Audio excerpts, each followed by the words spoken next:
அனைவருக்கும் வணக்கம். திருப்பூர் மாவட்டத்தில் ஐயப்பன் அப்படிங்கிற ஒரு கடை வச்சுருந்துருக்காரு. அவர் கடையில் கடந்த ஜனவரி மாதம் புதுசாக ஒருத்தர் வேலைக்கு சேர்ந்திருக்காரு. சேர்ந்த 2-3 நாள்லேயே காவலர்கள் வந்து அவரை அரெஸ்ட் பண்ணியிருக்காங்க. எதுக்காக அப்படின்னு கேட்டால் மைனர் பொண்ணை அவர் இழுத்துட்டு வந்துட்டதா சொல்லியிருக்காங்க. அவர் அரெஸ்ட் பண்ணது பத்தாது அப்படின்னு சொல்லிட்டு ஐயப்பன் அப்படிங்கிறவர்கிட்ட நீங்கள் தான் அவருக்கு அடைக்கலம் கொடுத்து வச்சுருந்தீங்க அப்படின்னு சொல்லிட்டு ஒரு 60,000 ரூபாயை லஞ்ச பணமாக வாங்கிட்டு போயிருக்காங்க. இது நடந்த ஒரு 2 மாதம் கழித்து ஐயப்பன் அவர்கள் அவருடைய நண்பரான ஜெயராம் அப்படிங்கிறவர்கிட்ட இந்த விஷயத்தை பற்றி சொல்லியிருக்காங்க.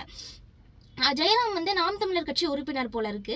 அவர் நம்ம கட்சியில் இந்த மாதிரி கையூட்டு ஊழல் ஒழிப்பு பாசறை அப்படின்னு ஒன்று இருக்கு அப்படிங்கிறத எடுத்து சொல்லியும் அதில் வந்து பொறுப்பாளராக திரு ஈஸ்வரன் அப்படிங்கிறவர் நடத்திட்டு இருக்காரு அப்படிங்கிறத எடுத்து சொல்லிட்டு அவரோட கான்டாக்ட் நம்பர்லாம் கொடுத்துருக்காரு. அதை வாங்கின ஐயப்பன் வந்து கொஞ்ச நாள்லேயே கால் பண்ணி பேசியிருக்காங்க.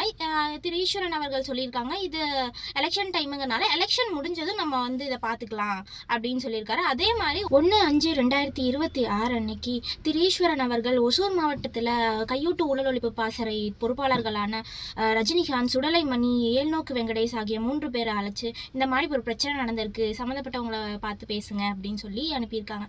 அதே மாதிரி அந்த 3 பேரும் யார் இந்த ஐயப்பன் அவர்கள்கிட்ட லஞ்சம் வாங்கினாங்களோ அவங்க அந்த காவலர்கள் கிட்ட போய் பார்த்து அந்த அவர்கள் வாங்கின லஞ்ச பணமான 60,000 ரூபாயும் திருப்பி வாங்கி கொடுத்துருக்காங்க.